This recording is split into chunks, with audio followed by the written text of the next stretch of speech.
हम जिस डर को मजाक समझते हैं, वही डर एक दिन हमारी सबसे बड़ी सच्चाई बन जाता है।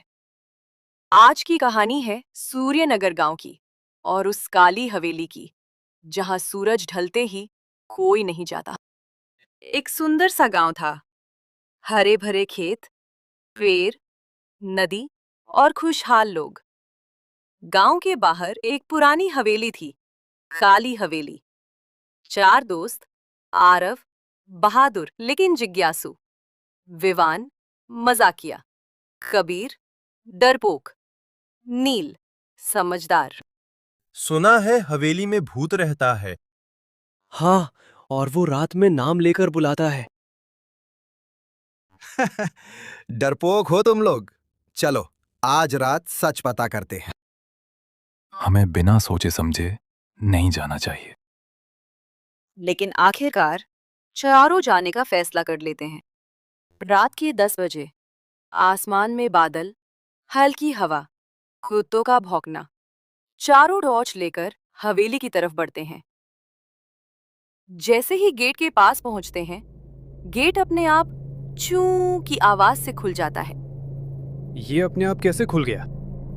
शायद हवा से, लेकिन हवा बंद थी। अंदर धूल, मकड़ी के जाले, टूटी खिड़कियां, दीवार पर पुरानी तस्वीरें। अचानक एक तस्वीर गिरती है। ये हवेली पहले किसी राजा की थी। उन्हें एक पुरानी डायरी मिलती है। डायरी का रहस्य, डायरी में लिखा था, अगर ये डायरी तुम्हें मिले तो समझ लो साया जाग चुका है, उसे शांति चाहिए। चारों एक दूसरे को देखने लगते हैं। सीढ़ियां चढ़ते समय पीछे से कदमों की आहट, ठक ठक ठक। वे मुड़ते हैं, कोई नहीं। ऊपर एक कमरा बंद। दरवाजा खोलते ही ठंडी हवा। कमरे के बीचों बीच एक पुराना आईना। आईने में चारों दिख रहे थे, लेकिन पीछे एक पांचवी परछाई भी थी। परछाई धीरे धीरे साफ होने लगती है। एक काला साया, लेकिन चेहरा उदास। मुझे डर नहीं, न्याय चाहिए। चारों घबरा जाते हैं। तुम कौन हो? साया बताता है, वो इस हवेली का मालिक था। उसके साथ धोखा हुआ और वो यहाँ फंस गया। डायरी के दूसरे पन्नों में सच्चाई थी।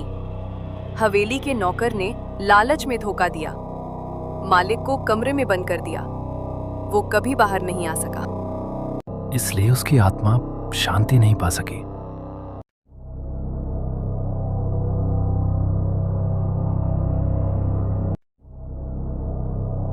वे अगले दिन गांव वालों को सच बताते हैं।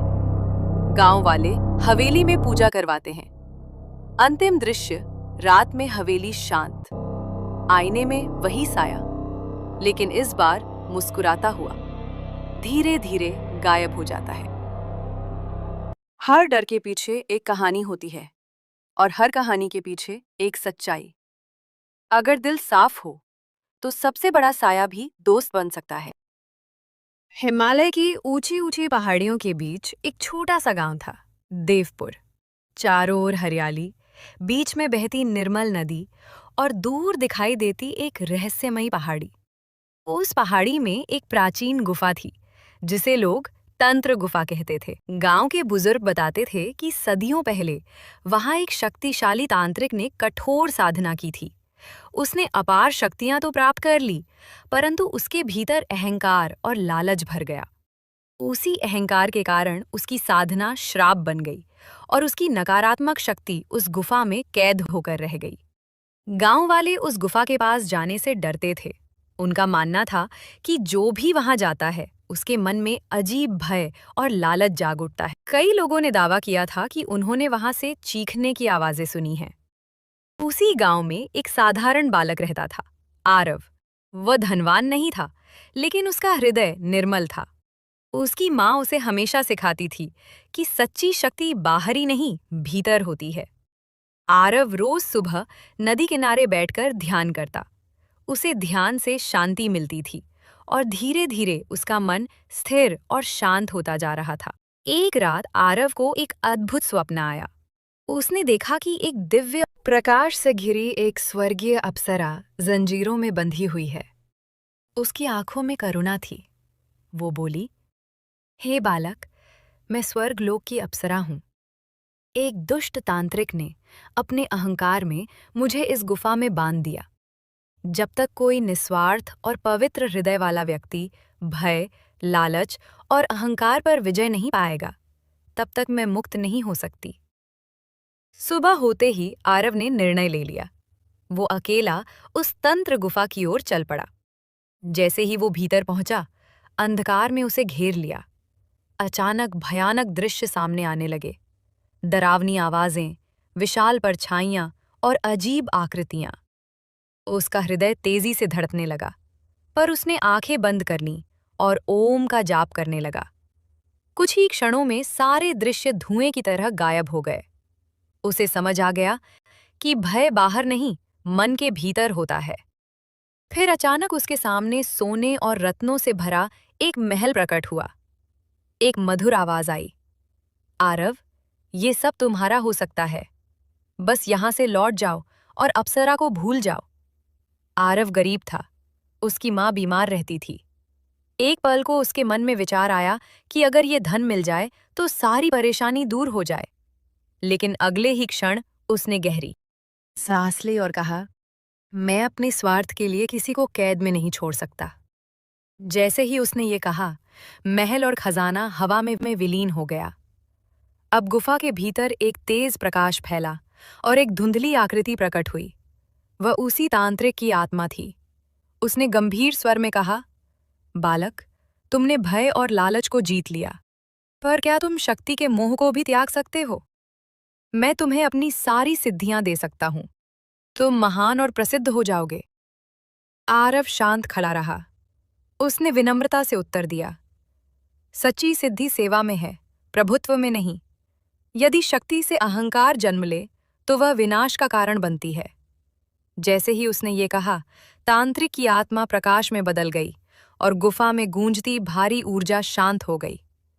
उसी क्षण जंजीरों की आवाज आई, दिव्य प्रकाश फैल गया और स्वर्गीय अप्सरा उसके सामने प्रकट हुई, अब मुक्त और प्रसन्न।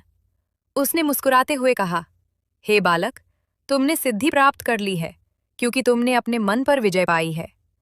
सच्चा सिद्ध वही है जो अपने भीतर के भय, लालच और अहंकार को जीत ले।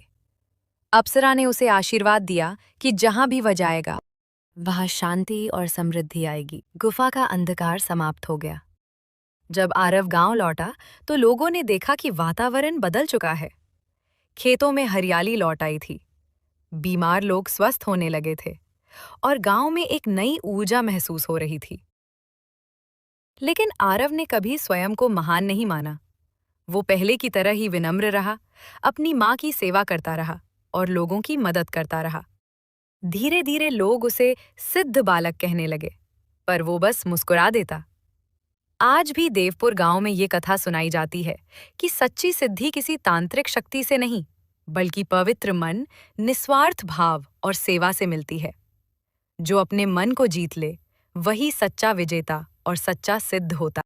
एक छोटे से गांव में रामू काका अपनी 2 बेटियों के साथ रहते थे। बड़ी बेटी का नाम था सीमा और छोटी का नाम था रीमा। दोनों एक ही घर में पली बढ़ी थीं, लेकिन स्वभाव में जमीन आसमान का फर्क था। सीमा स्वभाव से लालची, घमंडी और कामचोर थी। वहीं रीमा शांत, मेहनती और दयालु थी। वो सुबह जल्दी उठकर घर का सारा काम करती, पिता की सेवा करती और जरूरतमंदों की मदद भी करती।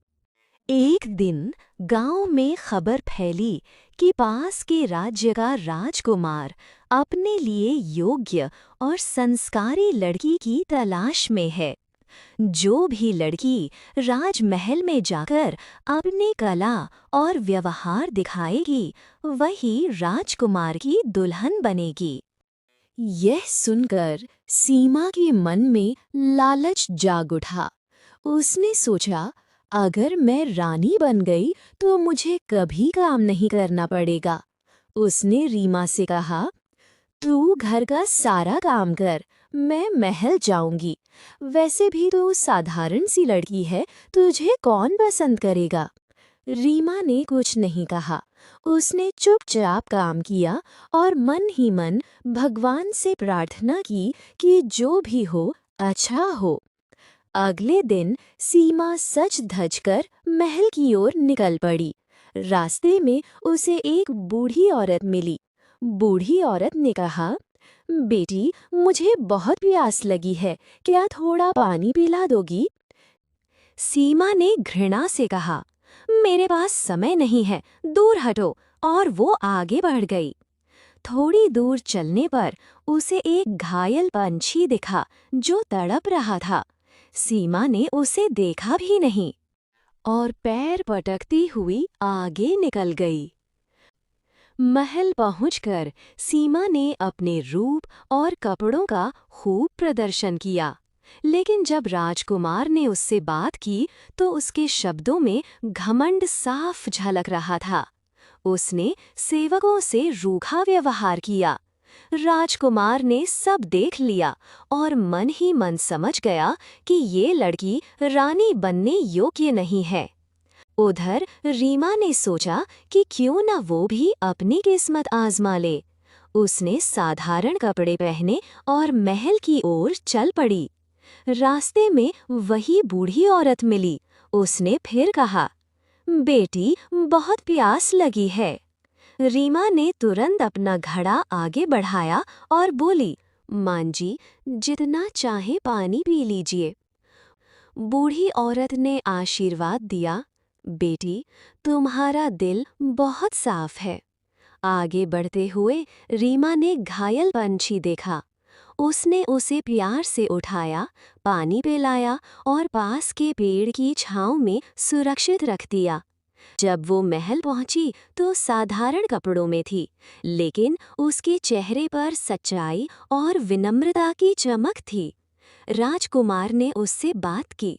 रीमा ने आदर से उत्तर दिए और सेवकों से भी सम्मानपूर्वक व्यवहार किया।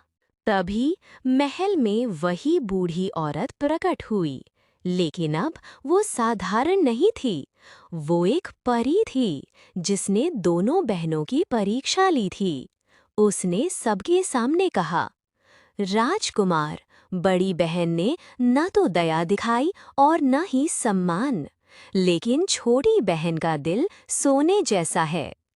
राजकुमार मुस्कुराया और बोला, रानी वही बनेगी जिसमें दया, विनम्रता और सच्चाई हो। इस तरह रीमा को राजकुमार ने अपनी जीवन संगिनी चुना। पूरा गांव खुशी से झूम उठा। रामू काका की आंखों में गर्व के आंसू थे। सीमा को अपनी गलती का एहसास हुआ। उसने रीमा से माफी मांगी और कहा, मैंने हमेशा तुझसे बुरा व्यवहार किया, लेकिन तूने कभी शिकायत नहीं की। रीमा ने उसे गले लगाते हुए कहा, दीदी, परिवार में प्यार ही सबसे बड़ा धन है। समय बीतता गया। रीमा एक दयालु रानी बनी और राज्य में सुख शांति फैल गई। सीमा ने भी मेहनत और नम्रता से नया जीवन शुरू किया।